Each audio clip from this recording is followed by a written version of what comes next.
Also a special partisan. If you search in Google, tinry ko i-search yung Google yung meaning ng Rizpa.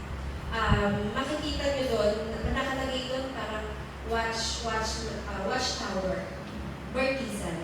It's a tower. So, napakagandang ibig sabihin nito at napakagandang example nito para mas maintindihan natin kung ano yung dapat natin gawin bilang isang mga partisan or mga nire-raise natin ng mga partisan. So, we need to raise, of course, we need to raise the Rizpa movement like Samuel did. Paano ba ginawa ni Samuel yung Rizpa movement? So, first, sa introduction natin sa 1 Samuel 1:9-11. Tignan nga natin sa balikan. Yung panalangin ng magulang ni Samuel. Napaka-importante po ng contribution ni Hannah. Hannah po pangalan ng nanay ni Samuel. Kasi si Hannah, hindi siya magkaroon ng anak. Dalawa sila, si Hannah may asawa.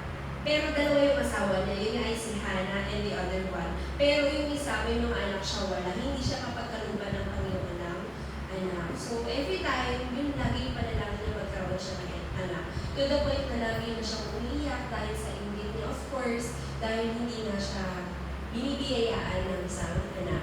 Pero isang araw, nanalangin si Hannah sa Panginoon ng taus-puso, yung tipong halos umiyak na ng dugo si Hannah para mapagkamala na siya ng isang lasing. Dahil sa sobrang panalangin niya sa Panginoon, anong sabi ni Hannah sa panalangin niya? Tingnan natin. Hindi na natin basahin sa taas. Ganito ang kanyang panalangin. Pakibasa na po. Yahweh, Diyos sa mga pangyarihan sa lahat, upang pakinggan ninyo ang inyong mga Hindi ko dahil niyo pong kahabagan kung hindi niyo ako pababayaan sa halip ay pagkakaloban ng isang anak na lalaki. Iyahatulog ko siya sa inyo at habang buhay na siya ay nakalaan sa inyo. Hindi ko ipapaputol ang kanyang buto. So, napakalaking bagay ng panalangin ni Hannah. Bigyan mo ko ng anak, Panginoon, iaali ko din siya sa iyo. Diba? Usually, ang panalangin ng magulang, Panginoon, ingatan mo lagi yung anak ko. Panginoon, huwag niyo hayaan magkasakit yung anak ko. Panginoon, pagtagumpayin niyo po yung anak ko. But si Hannah, his prayer is about a covenant. Yung covenant na, Panginoon, bigyan mo ako ng anak, ibibigay ko rin siya sa iyo. Diba? Iaali ko siya sa iyo. Hayaan ko siyang maglingkod sa iyo. Ito yung panalangin na meron si Hannah. So, as a mother, ako din po, isang magulang, and sa mga nanay po natin dito, and kayo din po, one day, yung mga girls natin, magiging magulang din kayo, mga remnants natin, ayaw nyo? Kailangan natin ng remnants. Pero hindi pa ngayon ha, hindi pa ngayon. Napaka-importante po ng panalangin ninyo.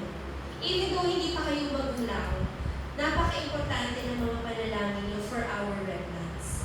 Kasi dito nagdidictate yung future ng inyong mga anak at ng ating mga remnants. Kaya napakaganda po ng panalangin ni Hannah. So I pray po na bawat isa po sa atin magkaroon ng ganitong klaseng panalangin na handa natin ibigay yung pamilya natin, yung sarili natin sa Panginoon. Amen?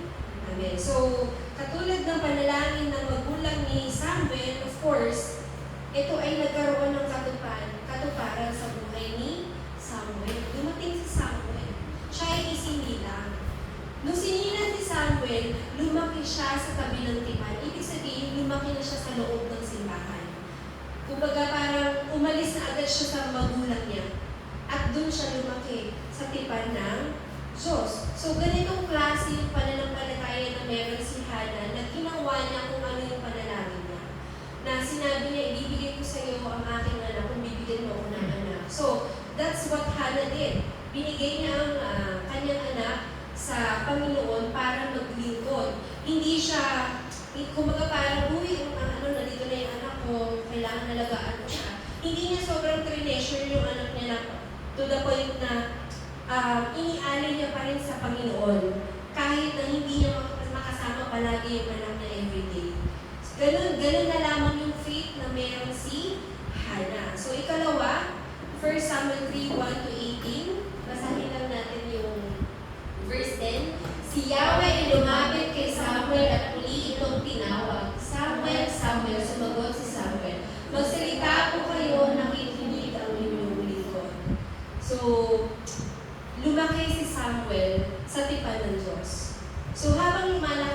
Samuel, dumating sa point na naririnig niya na ang boses ng Diyos.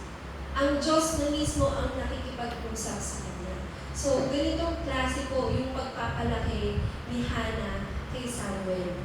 Na yung pananampalataya at panalangin ni Hannah kay Samuel nagkaroon ng katuparan. Hindi lang basta katuparan, kung hindi isang milagro na ang Diyos na mismo ang nakikipag-usap kay Samuel. So, Samuel hears the voice of God.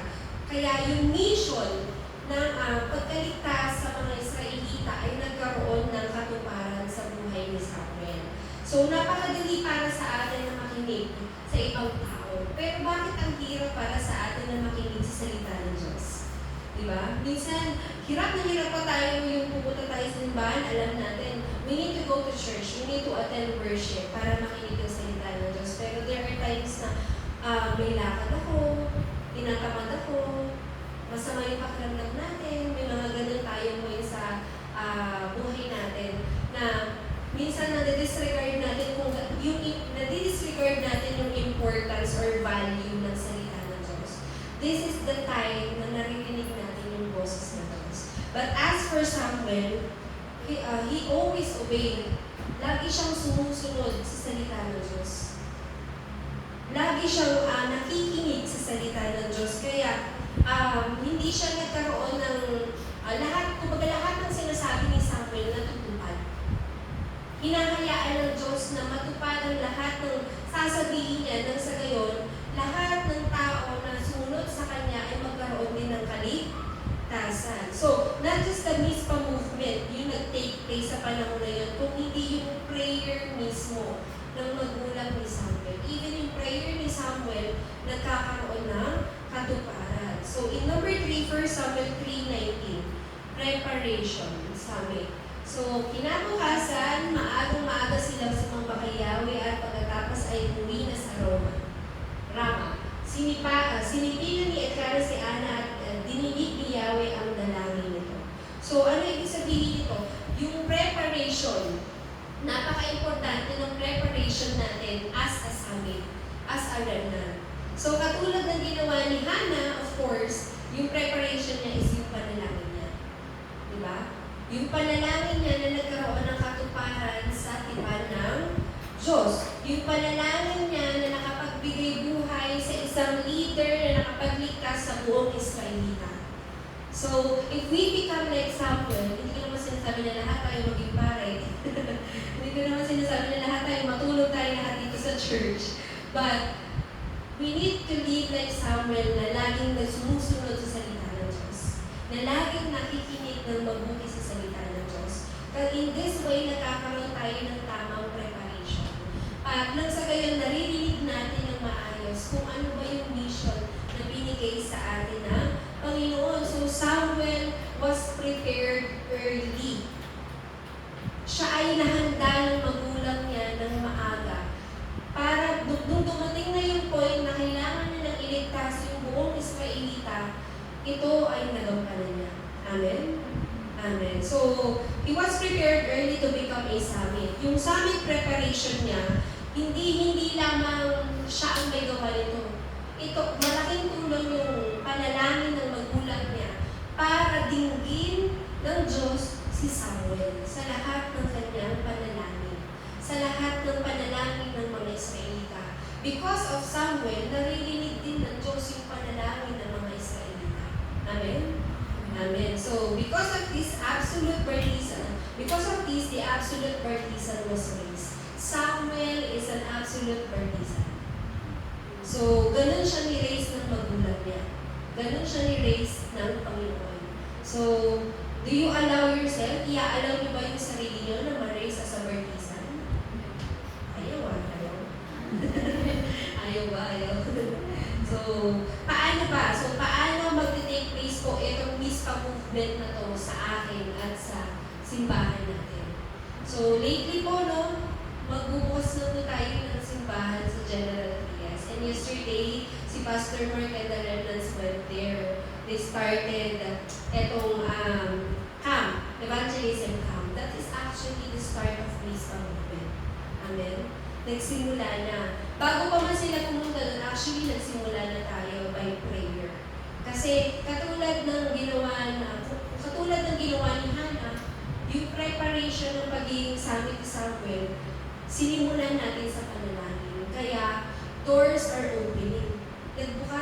Diyos. Hindi nga natin pinanalangin before na, Lord, sa General Trias po, yung gusto namin mabuksang simbahan, pero God opened the way.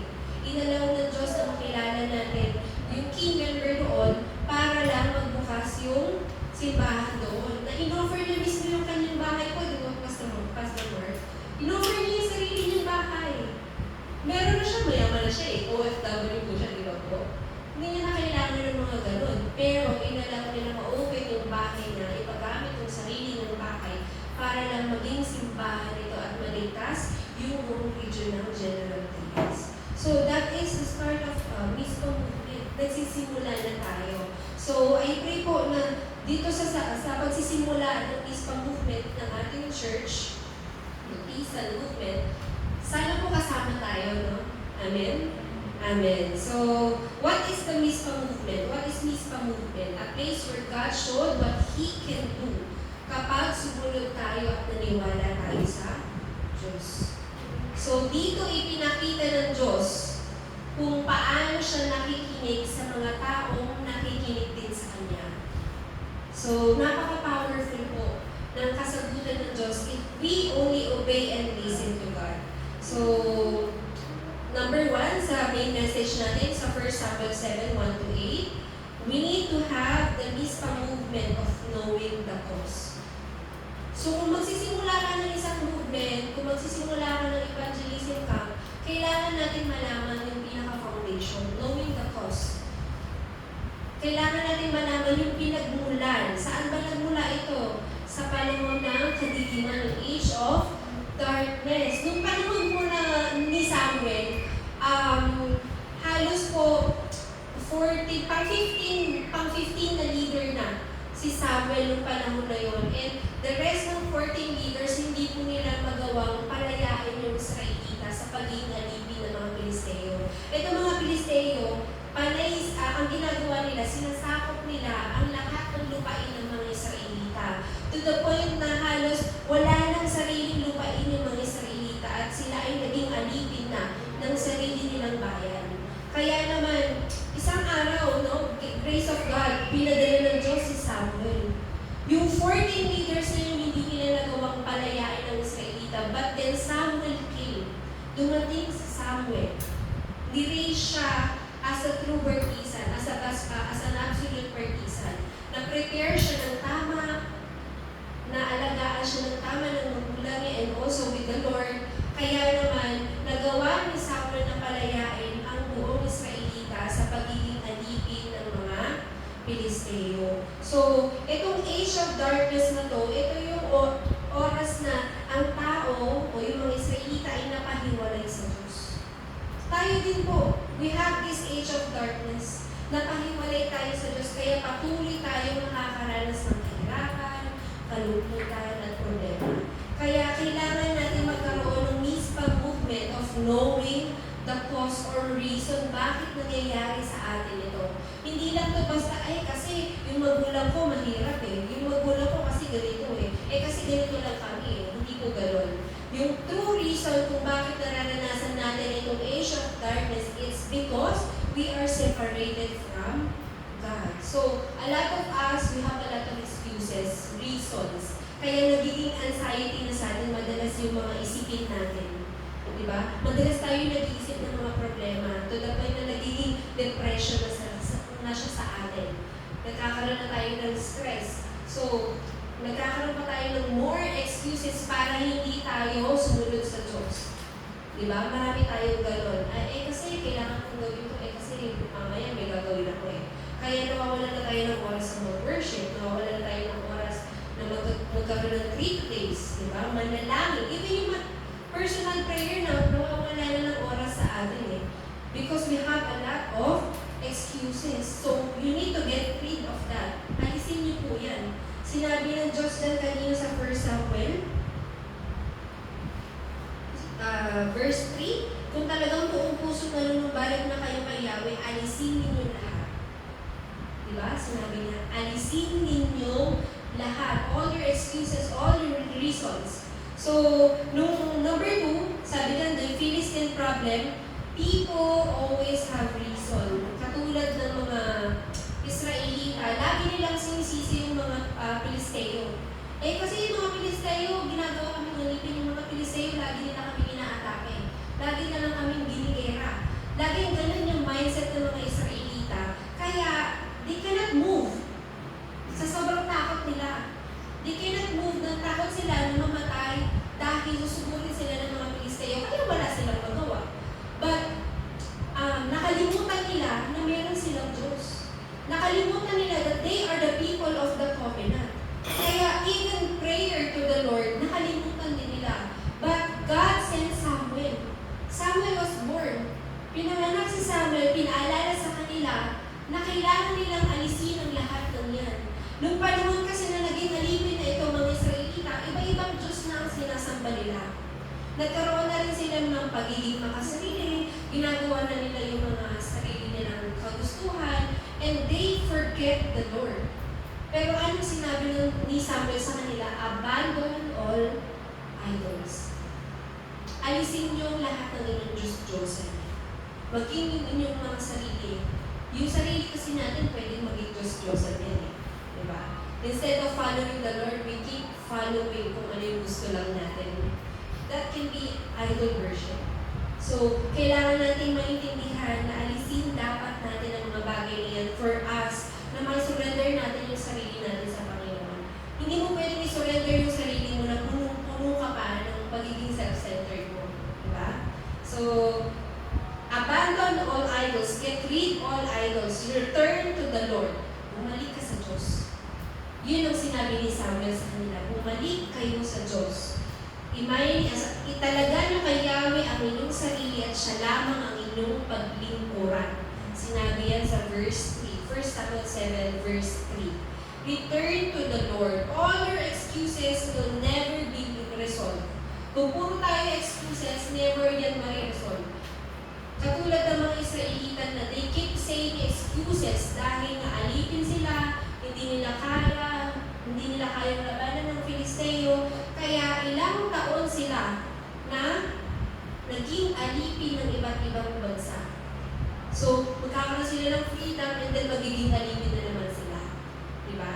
So, we always have excuses like them. Because of Philistine, we have worship, so hardship. So, hindi dapat ganun. Dahil sa ibang tao, nagigirap ako, kasi yung kaibigan ako, siniraan ako kaya ayoko na. Diba? Kasi sa school, ganito lang ako kaya parang hindi ko kaya. So, yung mga negative thoughts natin, hindi ito magdadala sa atin sa tagumpay.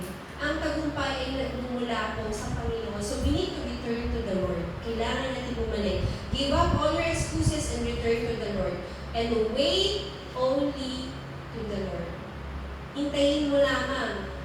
So, matetest talaga yung patience natin dito, no? Noong panahon ng mga Filisteo, ay panahon ng mga Israelita, ni Samuel, nag-gather sila sa Mizpah. So, nung nalaman ngayon ng mga Filisteo, yung kaganapan na sila ay nag-gather na, nagkaroon sila ng fasting para lamang sa panalangin nila na matalo ang mga Filisteo, they did not give up on praying. Dahil napakalakas ng pananampalataya na ini-instill o ini-input ni Samuel sa kanila na kailangan nilang maniwala sa Diyos. So if we became like that, kung magiging ganun lamang tayo at magkakaroon tayo ng patience, hindi katulad ng mga Israelita ng panahon ni Moses na paulit-ulit na kini-question si Moses, bumalik na lang tayo sa mga Israelita, bumalik na lang tayo sa Egypto, maghihirap lang tayo dito. Kung aalisin natin yung mga ganung excuses natin and doubts natin, for sure, the Lord will show you the Mizpah of answers. Ano po yung answer na yun? In 1 Samuel 7:9-10, yung liwanag. Ipapakita sa iyo ng Diyos yung liwanag. You are already in darkness. So, ang daming makakatalo lamang sa dilim ay liwanag. Tama ba? At yung liwanag na to ay hindi lang basta ilaw sa loob ng tahanan, but ilaw na makapangyarihan. Yung ilaw na makapagliligtas sa atin. So, itong liwanag na to na kailangang ma-relay sa atin, ito yung nag-break down ng darkness. So, in number 1, nung panahon na yan, no Philistine o mga yung mga Filisteo sa pagsugod sa mga Israelita, hindi natinag ang mga Israelita at si Samuel dahil naniniwala sila na sila ay ililigtas ng Diyos. So, ganun din po tayo. Kung meron tayong ganitong klaseng pananampalataya, even though yung mga problema ay patuloy na dumarating sa atin, hindi tayo matitinag. Hindi tayo mawawalan ng pag-asa. Because alam natin, we are waiting for the Lord. We are looking. Tumitingin lamang tayo sa Panginoon. Kapag tumitingin ka lang, kapag alam mo sa sarili mo na naniniwala ka sa Diyos, hinihintay mo ang Diyos, nananalangin ka, then there's no reason for you na mawalan ng lakas ng loob.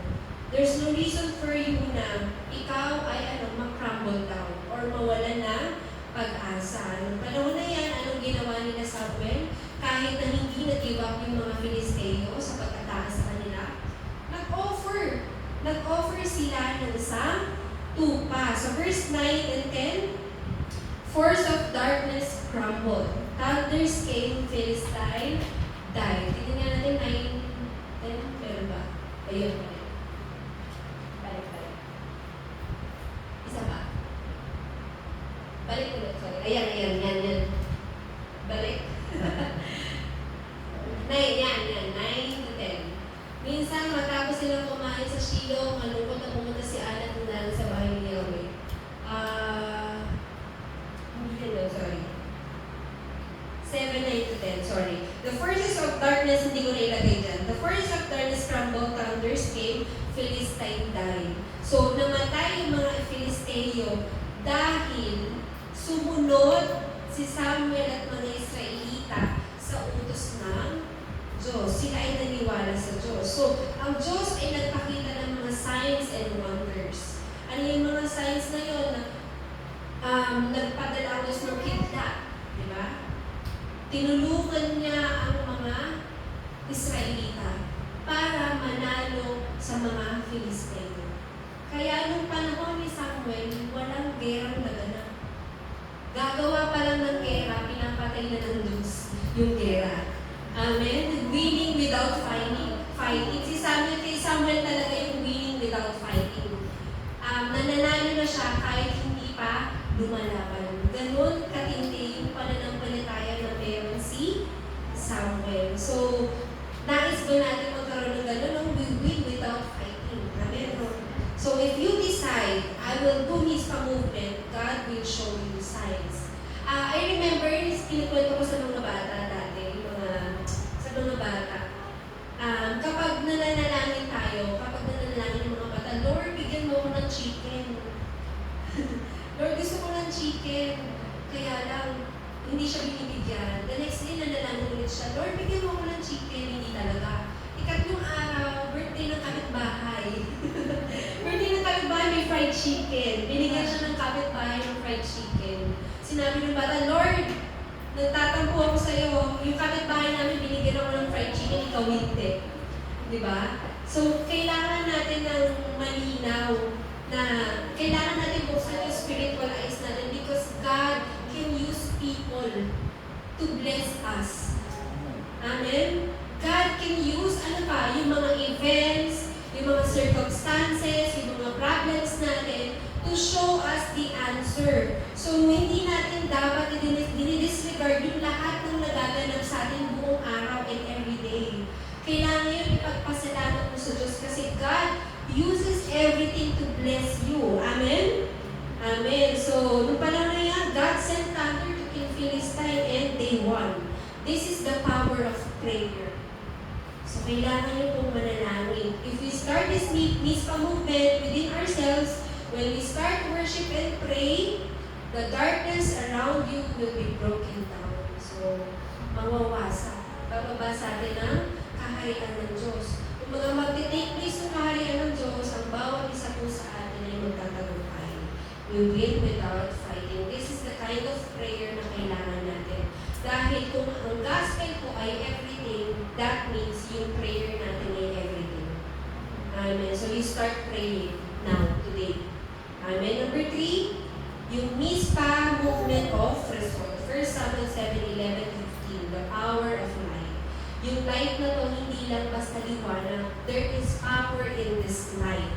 Ito yung resulta ng pananampalataya na meron si Samuel. So if we have this kind of faith like Samuel, then yung light na to ay merong kapangyarihan din sa atin. So nung panahon na yan, there was peace in the time of Samuel. Walang gera. No war. So yung mga Philistine, gusto nilang umatake ng umatake, pero hindi nila magawa. Dahil God Himself blocked everything, every war ng panahon ni Samuel. So number 3, faith. When people see Samuel, they all believe in God. All Israelites was saved. So nakikita nila si Samuel, nakikita agad nila ang Diyos. Ganun katindi yung pananampalataya na meron si Samuel. Na nakikita ng mga tao, even si Samuel, bilang tunay na mananampalataya. So I pray po na bawat isa po sa atin, maging katulad tayo ni Samuel na kahit naglalakad lang tayo, people can see God in our lives. Amen? Amen. So, dahil kay Samuel, dahil sa buhay ni Samuel, a person like David arises. Ito yung pinaka-last work ni Samuel. Yung ma-raise si David as a true partisan. In-appoint him and pinanalangin ni Samuel si David na maging isang tunay na partisan din. Amen? So, lahat po tayo, I think, maganda siguro meron tayong mga kanya-kanya mga remnants na inaalagaan. Katulad ni Samuel, inalagaan niya, pinanalangin niya si David, and David become the king. Diba? Siya ay naging isang hari. So, we need to do this like Samuel. A prayer of a parent brings about this kind of result. So, we need to pray for our remnants. Pwede niyo po bang ipanalangin yung remnants? Amen. Diba? So, a prayer of Hannah resulted of all Israelites' survival. Kaya, Deaconess Nancy, manalangin ka ng manalangin. Amen. Ayan. For our conclusion, how do we continue this blessing? Of course, we need continuation. Kailangan natin ng pagpapatuloy. Hindi lang basta pagkarinig natin, tapos na, good. Sabi na sa Korean, good. Tapos na, hindi dapat ganun. We need continuation. Kung titignan niyo yung mga scattered disciples sa Bible, kahit na they are being perished or sila ay pinapapatay, hindi sila huminto. Sila ay nag-scattered pa para lang matuloy, magkaroon ng continuation yung gospel. Number 1, a true repentance movement. Ano po ito? We need to only look to God. Only to God. Tumingin lamang tayo sa Diyos. Yung repentance po, hindi naman to about sa pagsasabi lang ng, Lord, sorry po. Hindi lang to gano'n, hindi lang basta humingi tayo ng tawad. Ang repentance po ay hindi lang basta pakiramdam or feelings or emotions. Ang repentance ay ito yung changing direction away from sin or wrongdoing towards God. Ikaw yung lumalayo na sa kasalanan para lang ikaw ay mapalapit sa Diyos. This is a true repentance. So, kailangan ng hesitation. I-surrender natin lahat sa Panginoon. Amen? Amen. Number 2, a true restoration movement. Ano yung dapat natin i-restore? Restoration of the gospel. Only Jesus Christ, the Lamb. Get rid of everything. Change everything into gospel. And number 3, a true missionary movement. Katulad ni Samuel, na tunay na nagwagi sa lahat ng naging leader ng Israel noong panahon niya, only Samuel, siya lamang ang nakapagpalaya sa lahat ng Israelita. Siya lang ang nakatalo sa kalaban. Sa panahon ni Samuel, walang gerang naganap. Dahil lahat ng sinasabi ni Samuel, tinutukan ng Diyos. Lahat ng lumalabas sa bibig niya, ginagawa ng Diyos. Sinabi ni Samuel, pahituin ang araw, ang buwan, huminto. Diba? Ganun ka-powerful. Ganun milagro yung kayang gawin ni Samuel ng panahon na yun dahil sumusunod mismo ang Diyos sa kanya. Amen?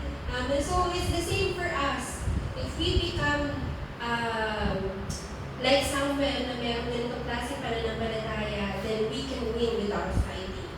So again, basahin na natin yung verse 3 sa pinakauna. Sorry.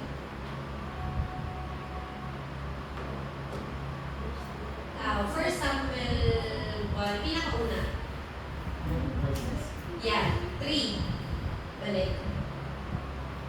Masabi 3.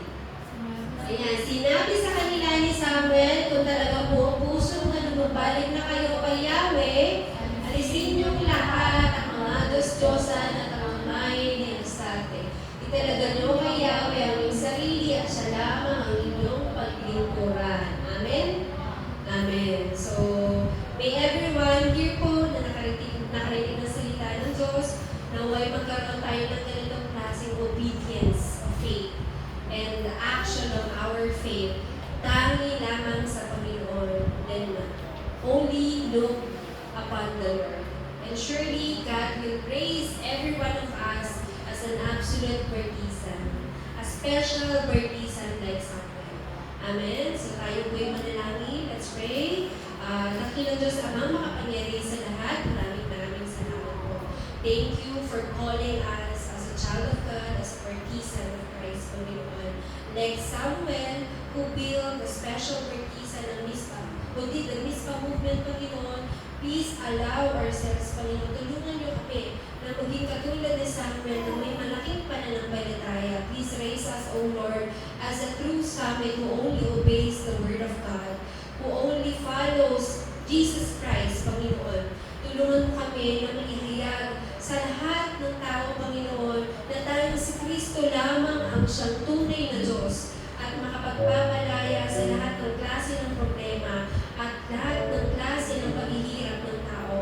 Please help us, O Lord, na maging isang true partisan na kaya magwasak sa kapangyarihan ng kadiliman, na nagtataglay ng kapangyarihan ng liwanag na ibinigay niyo po simula nung tanggapin namin ang kaligtasan. Please allow us, O Lord, na maging isang true partisan na mag-save ng aming future generations, as well as sa lahat po ng plano ng Philippine Juyong Church, lahat po ng schedule namin, Lord, itinataas namin sa iyo na ito ay isang maging Mizpah movement na nagtagumpay kahit na hindi lumalaban, Panginoon.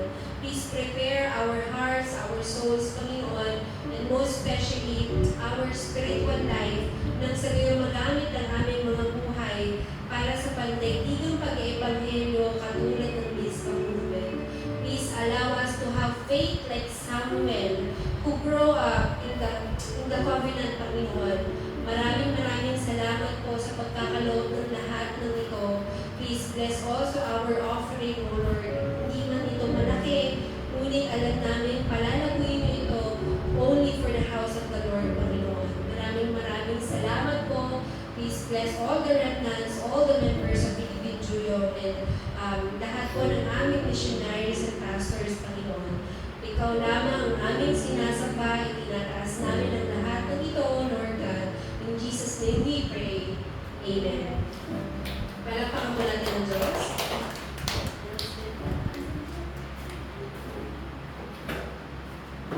Amen. So, are you blessed po ba?